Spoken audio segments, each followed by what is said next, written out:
Like many of you, I have just finished watching the Casey Anthony verdict, and I imagine, like many of you, I am sickened and shocked and just devastated by the idea that this woman, who so many of us believe was responsible for the death of her child, is very likely going to be free quite soon. However, I'm not entirely surprised by the verdict. All weekend, after watching all of the information that was passing back and forth, all I kept thinking was reasonable doubt, reasonable doubt, reasonable doubt. It seemed to me that they proved beyond a reasonable doubt that Casey Anthony was a horrible mother. You're talking about someone who apparently was partying while her child was missing, who went for weeks without telling anyone that her child was missing. But since they were never able to actually say, this is how Kaylee died, and this is how Casey did it, all I kept going back to was that reasonable doubt. And I imagine that the jurors, and this is clearly supposition on my part, I imagine that the jurors sat in the room thinking the same thing. They heard all the horrible stories about Casey. They heard what a terrible mother she was.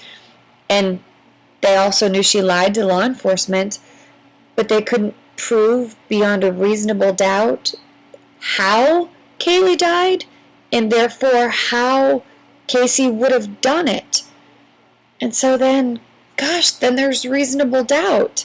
And as sickening as that is to me, because those of us in the public are listening to the media, and we very clearly probably have more access to information than the people in the courtroom do, and it leaves us with far more opinions. And then you have Casey Anthony, who may very well end up with time served, and she will go home. And then there's Kaylee Anthony, who is this sweet little girl, and she's gone. And you have people like Nancy Grace in the media who sensationalize this case to the point that it also sickens me. Because as I'm watching the information, all I keep hearing is Nancy saying, tot mom this, and tot mom that, and tot mom this. And what I really want are the facts. I really want to know what's being talked about in the courtroom as compared to Nancy's opinion of tot mom, which I at one point counted, she said 12 times in less than 3 minutes. And that, to me, is part of that sensationalizing aspect that happens in the media, when the real focus should be on the loss of this little girl and who did it. I'd love to know what you think.